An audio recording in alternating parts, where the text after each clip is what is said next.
মাদ্রাসা ও প্রবাসীদের উদ্যোগে আয়োজিত আজকের এই ইসলামী মাহফিলের সম্মানিত উলামায়ে কেরাম, সম্মানিত মুরব্বিয়ানে আযম, প্রিয় যুবক ভাইরা, স্নেহের ছোট ভাইরা, পর্দার আড়ালের শ্রদ্ধেয় মা ও বোনেরা, একেবারে সংক্ষিপ্ত কথা বলবো, লম্বা কথা বলবার কোনো সুযোগ নাই।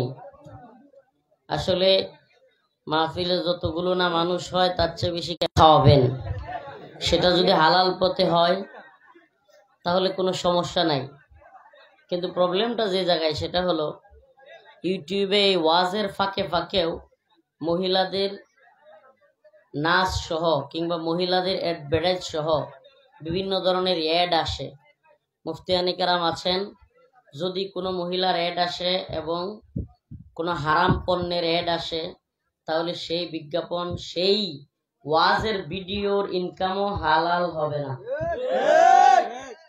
ভালোভাবে বুঝেন, অ্যাড আসার সাথে সাথে ওই অ্যাড মহিলাদের হইলে কিংবা হারাম পণ্যের হইলে সেই ওয়াজ প্রচার করতেছে, অথচ ইনকাম কি? হারাম। হারাম। খুব ভালোভাবে বুঝেন। তো যারা ইউটিউবার এদের বেশিরভাগ আকসার নিয়ত হইল টাকা কামানো, দিন প্রচার কোনো নিয়ত নাই এদের। আকসার ইল্লা আছে এক দুইটা, মাঝে মাঝে, খুব কম। তো আমি এই জন্য মাঝে মাঝে বিভিন্ন প্রোগ্রামে বলি যে মনে করেন ঘর বানাচ্ছেন, কি করতেছেন? ঘর বানালেন, জানলা রাখলেন, তো জানালা রাখলেন, নিয়ত করলেন বাতাস খাবেন। বাতাস খাওয়ার নিয়ত করলে জানলা রাখলে সওয়াব পাবেন। কিন্তু যদি নিয়ত করেন, এক ব্যক্তি নিয়ত করলো যে আমি জানলা রাখতেছি ঘরের, বাতাস খাবো, কি করব? আরেক ব্যক্তি নিয়ত করলো আমি জানলা রাখতেছি, আজানের শব্দ ফজরের সময় আমার কানে আসবে, আমি ঘুম থেকে উঠে নামাজ আদায় করব। আচ্ছা বলেন, এই ব্যক্তি কি শুধু আজানের শব্দে ঘুম থেকে উঠবে নাকি বাতাসও খাবে? তাইলে আজানের শব্দ শোনার নিয়ত করার কারণে সওয়াবের সওয়াবও পাইলো, বাতাস খাইলো ফাও। সুবহানাল্লাহ। আরেক ব্যক্তি কি নিয়ত করছে? শুধু বাতাস খাবে, সে কি সওয়াব পাইলো? তেমনি ভাবে ইউটিউবার যারা, এদেরকে নসিহা দেই, আদ-দীন ওয়ান নসিহা, দিন হলো উপদেশের নাম। তো এই জন্য নসিহা দিচ্ছি, আপনারা যারা ইউটিউবার বিভিন্ন ভিডিও করে তারপর ফেসবুকে দেন, অন্য সময় গানের ভিডিও করেন, পারলে এলাকার যা মন চাই তার ভিডিওই করেন। এখন ভাইরাল হুজুর যেহেতু আইছে, এই ভিডিও একটু সারি, যদি আমার চ্যানেলটা একটু উঠে, এই দান্দাও আছে। আল্লাহ পাক এই ভাইরালিজম, সেলিব্রিটিজম থেকে আমাদেরকে রক্ষা করুন, বলো আমিন। ও চাচা, আপনার ঘরে খাইছিলাম, আপনারা দেখতাছি, আপনার ইয়া করার দরকার নেই, কি কয় রে না, ভলান্টিয়ারের দায়িত্বের দরকার নাই, দাঁড়ায় থাকেন। ছোট্ট জায়গা করছেন, এত মানুষ বসবে কোথায়? যে যেমনি আছে এমনি থাক। তো বলতেছিলাম, নিয়তের কারণে সওয়াবও পাওয়া যায়, বাতাসও খাওয়া যায়। তো আপনাদের নিয়ত যদি হয় দিন প্রচার, কি নিয়ত? এই কথা কয় না, বলেন দিন প্রচারের নিয়তে ভিডিও করে ছাড়লেন, ইনকামও আসলো, সুবহানাল্লাহ, সবের অধিকারী হয়ে গেলেন, আবার কি হলো? ইনকামও আসলো। আর যদি নিয়ত থাকে খালি ইনকামের দান্দা, দিন শেষে হালাল হারাম বিবেচনা থাকবে না, যেমনে মন চায় ভিডিও করো, যেমনে মন চায় ছাড়ো, হুজুরের থাম্বনেল যেটা মন চায় এটা দাও, হুজুরে ফাঁসাইয়া দাও, হুজুর বিপদে বললে আমার কি, মাহফিল কর্তৃপক্ষ বিপদে বললে আমার কি, আমি তো ভিডিও করে ইনকাম করেই ফেলছি। তো এই চিন্তা চেতনা থেকে আমাদেরকে বের হয়ে আসা উচিত। কি কর? প্রবলেমটা কোথায় জানেন? নসিহত তো আমরা করি এই জন্য যে আপনারা ঠিক হয়ে যাবেন। বাস্তবতা কি? দিনের উদ্দেশ্যে এই 50,000 60,000 এখানে অনেক ক্যামেরা আছে যেগুলোর দাম প্রায় 1 লাখ, ঠিক না? 1.5 লাখও আছে। এই 1.5 লাখ টাকা দিয়ে দিন প্রচার, শুধু টাকা যদি না আসতো ক্যামেরা একটাও খুঁজে পাইতেন না। খুব খুশি না? এ দেশের কোন মসজিদে 10,000 12,000 6,000 7,000 বেতন যদি না ধরা হইতো ইমাম খুঁজে পাওয়া যেত না। এদেশের কোন মঞ্চে বক্তা খুঁজে পাওয়া যেত না যদি হাদিয়া তোহফা না দেওয়া হইতো। অবস্থা কোথায় আমাদের? এটা শুধু এদেরকে নসিহা দিলাম না, নিজেদেরকেও নসিহা দিলাম। চেষ্টা করলাম, মাদ্রাসা বন্ধ হয়ে যাবে উস্তাদের যদি হাদিয়া আগে নির্ধারণ না থাকে। চাকরি করবার চায় না, নিজে একটা মাদ্রাসা পরিচালনা করি তো আগে হাদিয়া ফিক্সড করতে হবে। স্কুল কলেজ ভার্সিটির মতো দ্বীনি প্রতিষ্ঠানগুলো, দ্বীনি কাজগুলো আজকে শুধুমাত্র দুনিয়া তালাশ করার মাধ্যম হয়ে গেছে। আস্তাগফিরুল্লাহ। মসজিদ দিন না দুনিয়া? মাশাআল্লাহ। মসজিদ দিন না দুনিয়া? মাদ্রাসা দিন না দুনিয়া? দিন কেন্দ্রিক আছে নাকি দুনিয়া কেন্দ্রিক হয়ে যাচ্ছে এখন? ইউশিকু আন ইয়াতি আলান নাসি জামান লা ইয়াবকা মিনাল ইসলাম ইল্লা ইসমুহু ওয়া লা ইয়াবকা মিনাল কুরআন ইল্লা রাসমুহু মাসাজিদুহুম আমিরা ওয়া হিয়া খারাবুম মিনাল হুদা। আল্লাহর রাসূল সেই প্রায় 1500 বছর আগে বলছেন, ইউশিকু আন ইয়াতি আলান নাসি জামান, এমন একটা জামানা আসবে লা ইয়াবকা মিনাল ইসলাম, ইসলাম বলতে কিছু থাকবে না বাকি, ইল্লা ইসমুহু, খালি কি থাকবে? নামটা। জিগাইবেন নাম কি? মুসলিম উদ্দিন। মাশাআল্লাহ, কত সুন্দর নাম। আকাম সব করে। আমি বলতেছি না এই নামের লোকই খালি যে আকাম করে, এটা না। উদ্দেশ্য হলো মুসলমানের সন্তান, নামও রাখছে সুন্দর, কিন্তু সে খারাপ কাজ একটাও বাদ দেয় না, হারাম কাজ একটাও কি দেয় না। তাইলে ইসলাম কি তার মধ্যে আছে?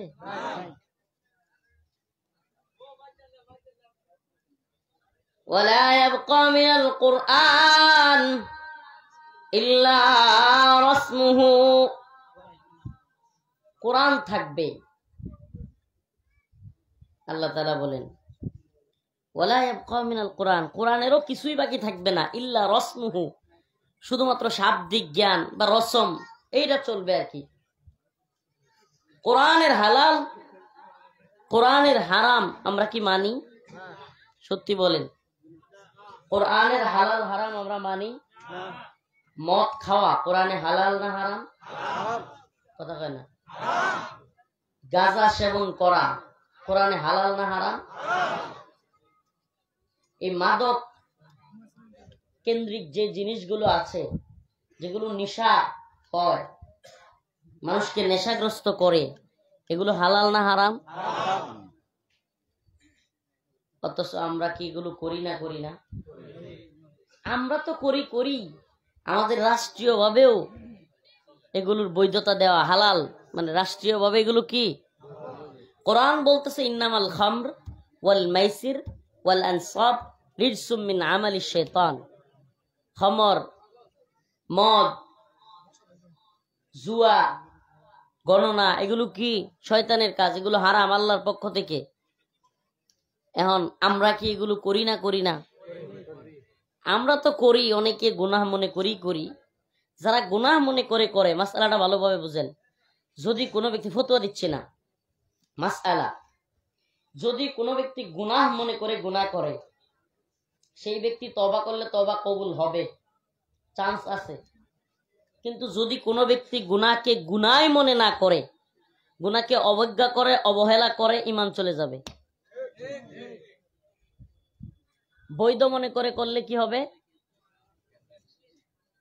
আরে কোরআন কই লিখিয়েছে এটা বৈধ, এটা হালাল, যদি বলে কি হবে? মদ হারাম, কে বলছে এটা? রাষ্ট্রীয় সিদ্ধান্ত যদি হয় মদ হালাল, তাইলে কি মদ হালাল হয়ে গেছে? হারাম কি আছে? পর্দা করা ফরজ, পর্দা করা ওয়াকারনা ফি বুয়ুতিকুন ওয়ালা তাবাররাজনা তাবাররাজাল জাহিলিয়াতিল উলা। মহিলাদের পর্দা করা কি? আল্লাহ পাক বলেছেন ওয়ালা তাবাররাজনা তাবাররাজাল জাহিলিয়াতিল উলা, জাহিলিয়াতের যুগের মতো তোমরা বেহায়া পনায় বেলাল্লা পনায় নিজেকে নিয়ে যেও না। তাইলে এখন যদি কোনো মহিলা সর্বোচ্চ পর্যায়ে থাকে, যে দলেরই হোক, পর্দা করলো না, তাইলে কি পর্দা হালাল, পর্দা ফরজ বাদ হয়ে গেছে? আমার কথা মনে হয় বুঝাইতে পারিনি। পর্দার ফরজিয়াত উঁচু স্তরের কেউ পর্দা বাতিল করে ফেললেই পর্দার ফরজিয়াত বাতিল হয়ে যাবে। সুদ খাওয়া, ঘুষ খাওয়া হালাল না হারাম? আহাল্লাল্লাহুল বাই' ওয়া হাররামার রিবা। আল্লাহ কোরআনে বলতেছেন আমি ক্রয় বিক্রয়কে হালাল করছি। আর সুদ কি? ওয়া হাররামার রিবা, রিবা সুদ কি? হারাম। এখন রাষ্ট্রীয় আইন যদি হয় যে সোনালী ব্যাংক, জনতা ব্যাংক, অগ্রণী ব্যাংক, সব ব্যাংক বৈধ হালাল, ব্যাংককে সাপোর্ট দিতে হবে, বাহিনী তৈরি করে সেই ব্যাংককে নিরাপত্তা দিতে হবে। হালাল তো হালাল, আবার নিরাপত্তাও দিতে হবে। হালাল কখন হালাল বুঝবেন? আল্লাহর হারামটাকে হালাল বানাইছে বুঝবেন কিভাবে?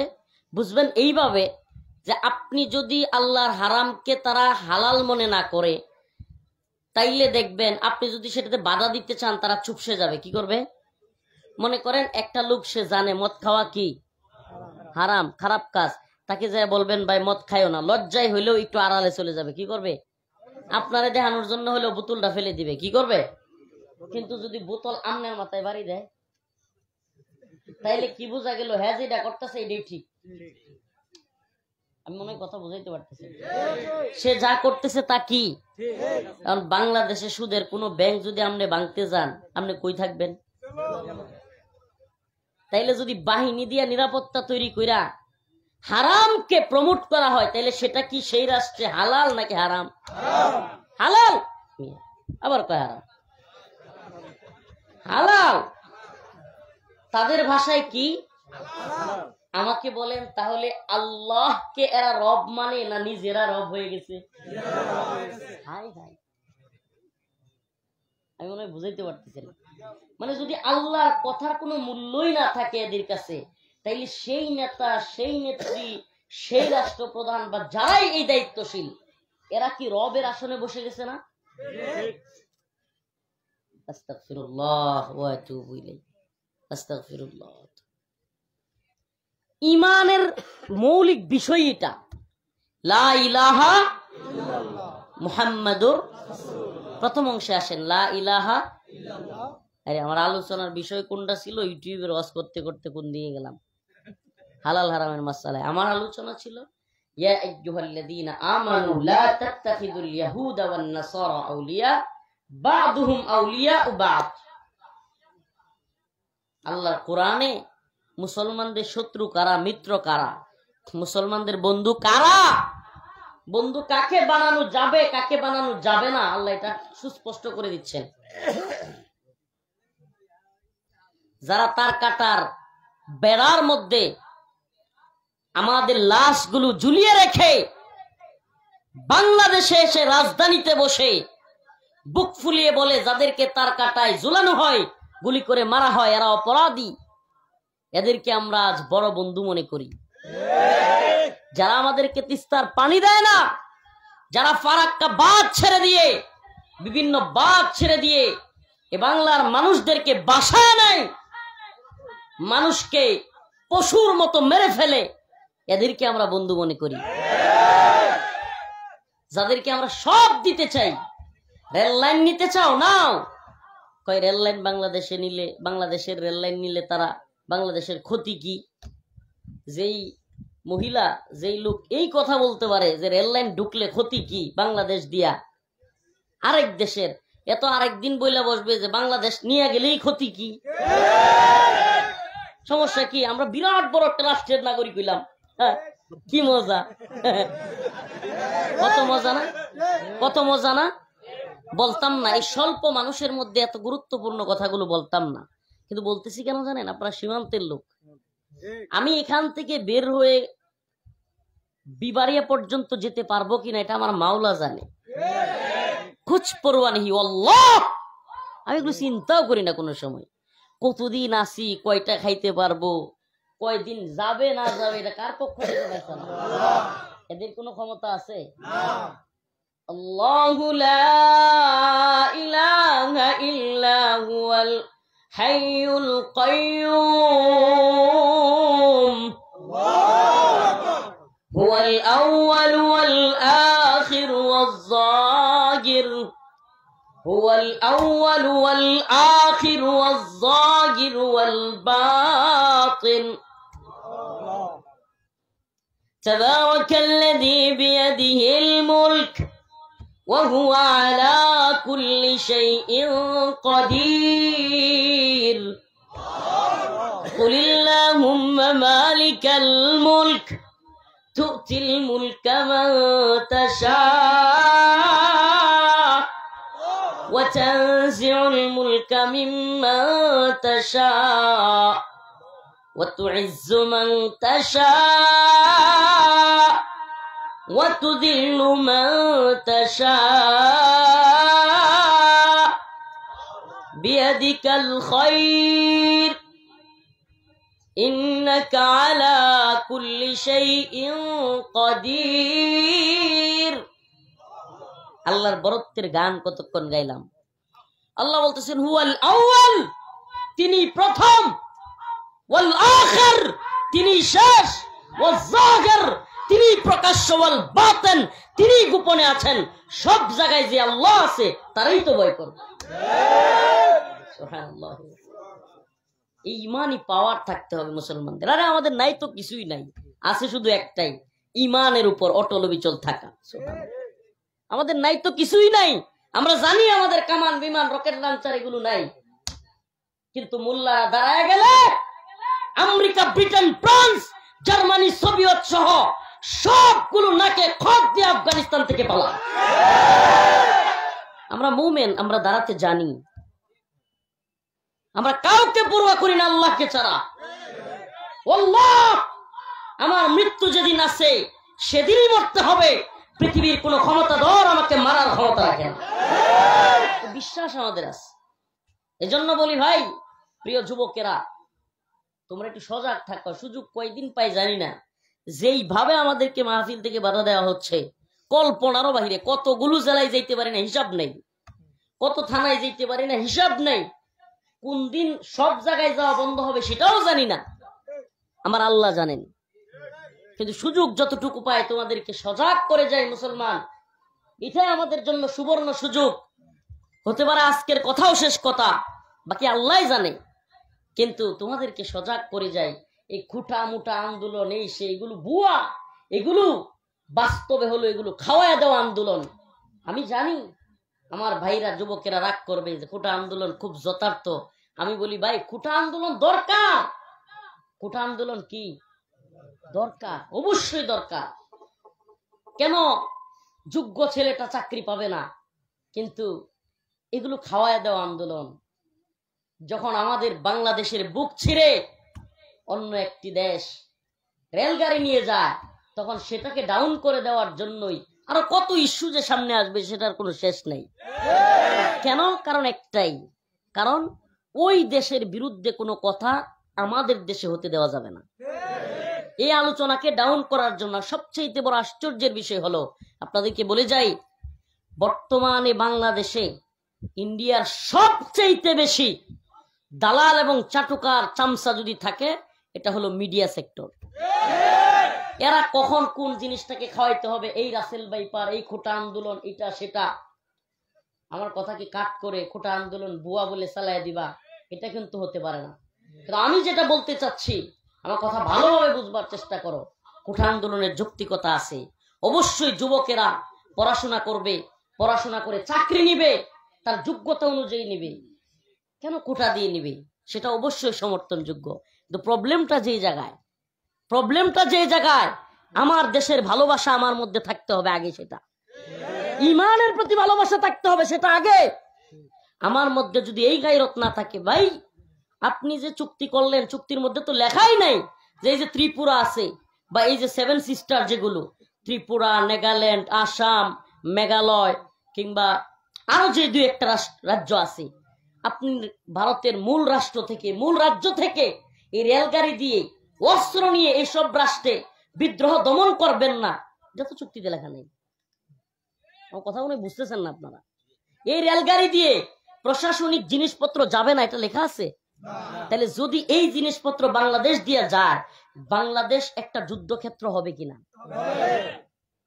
বাংলাদেশের আশপাশে আপনারা 7 সিস্টার বুঝেন, চিকেন নেক বুঝেন? আমি আলোচনা লম্বা করলে বুঝবেন।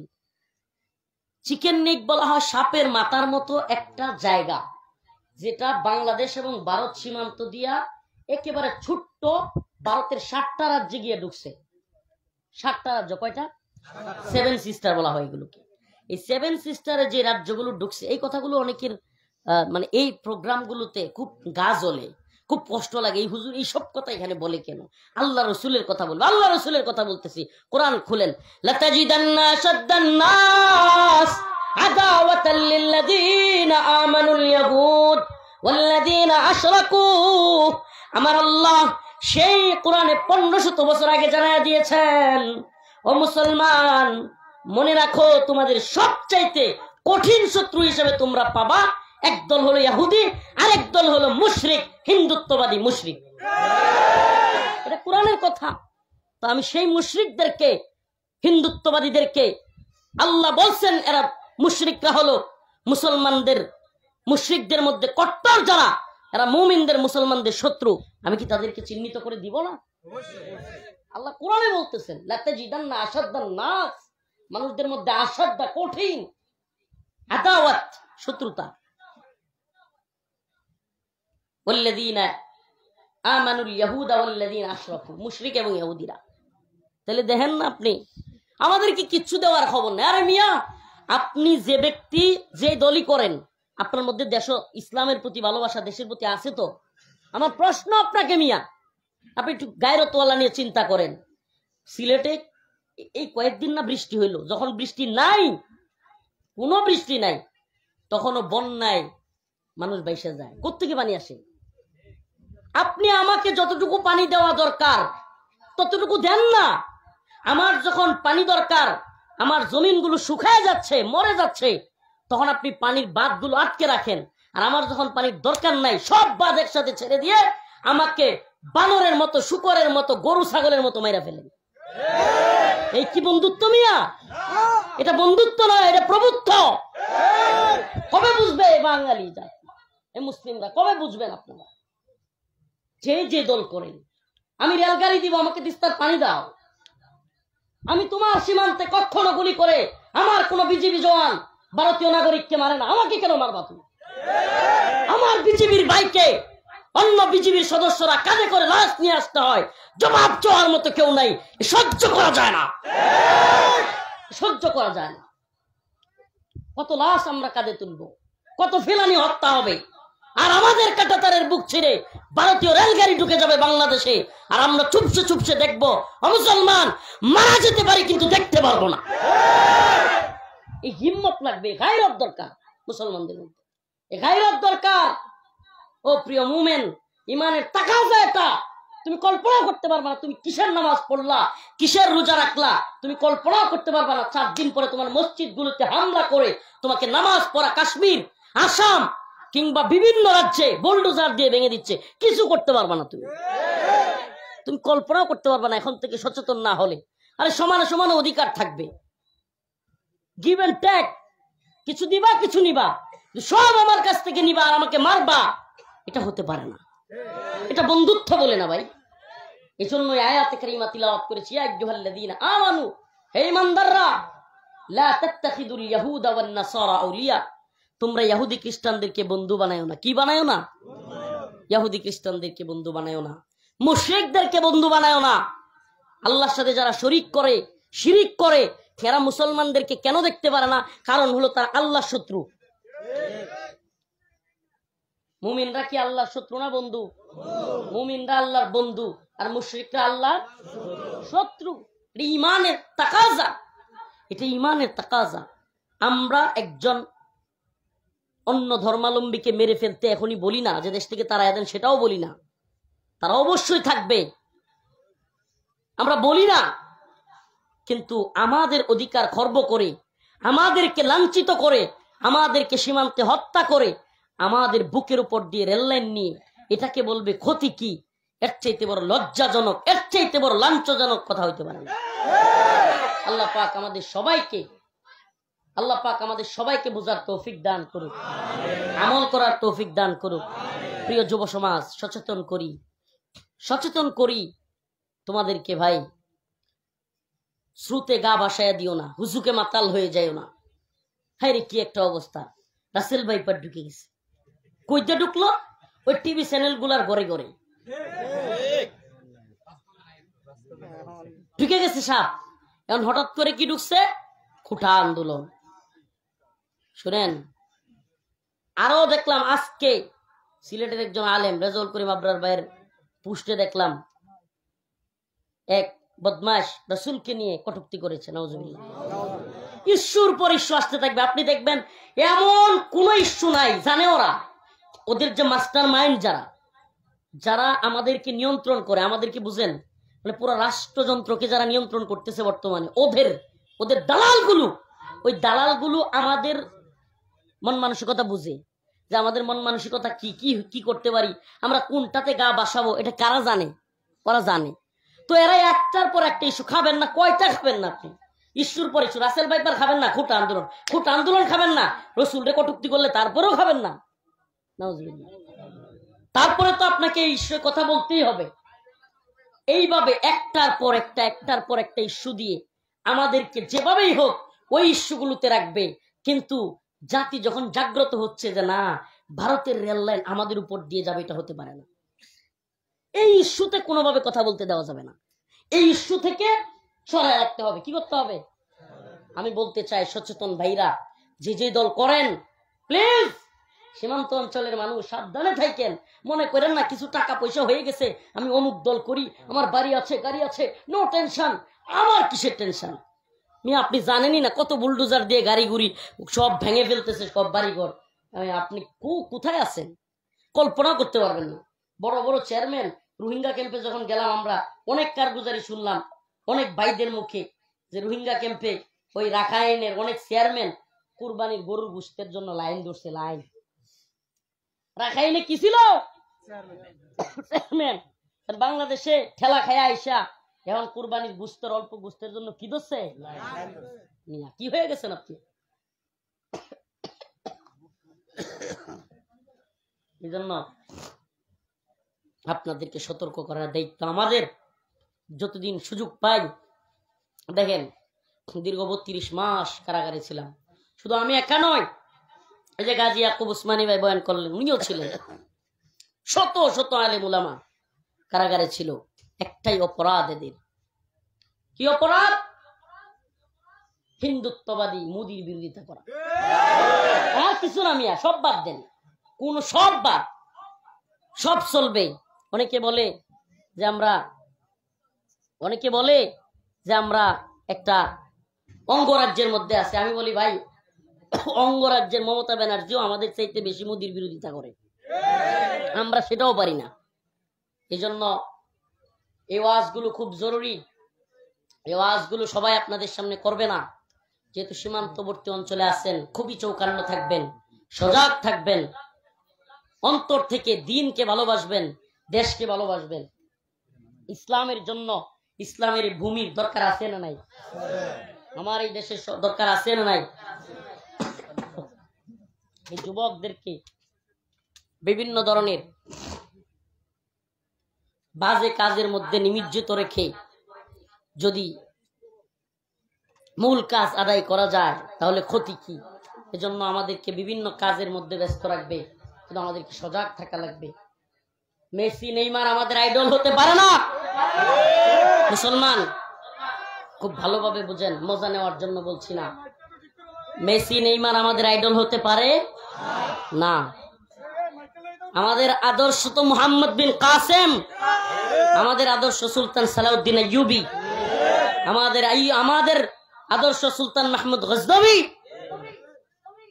আমাদের আদর্শ বড় বড় মুজাহিদিন কারাম, আমাদের আদর্শ রাসূলুল্লাহ সাল্লাল্লাহু আলাইহি ওয়াসাল্লাম, তার সাহাবায়ে কেরাম, তার বড় বড় তাবেঈন, তারা আমাদের আদর্শ।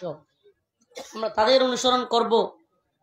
আমরা অবশ্যই অবশ্যই অবশ্যই আমরা সম্মিলিতভাবে মিলেমিশে বসবাস করব, কিন্তু কেউ আমাদের উপর জুলুম করবে, সে যেই ধর্মের হোক, সেই দলের হোক, আমরা সহ্য করব না। যেই দেশ হোক, আমরা সহ্য করব না।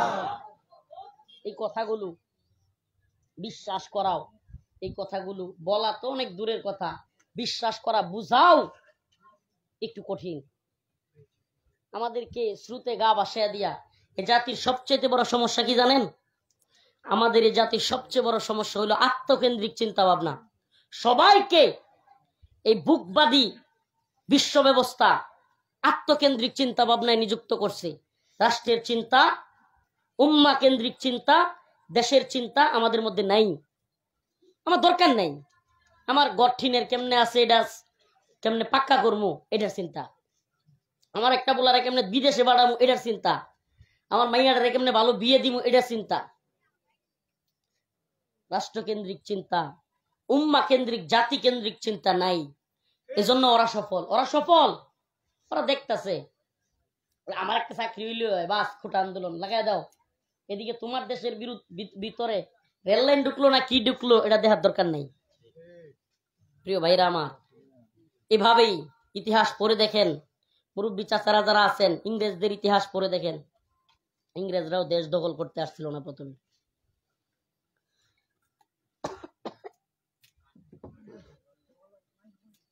ইংরেজরাও প্রথমে কি জন্য আসে নাই? বুঝলাম না, আলোচনা কি মাথার উপরে দিয়ে যেতেছে নাকি? ইংরেজরা আসছিল ব্যবসা করতে। ইস্ট ইন্ডিয়া কোম্পানি কি করতে আসছিল?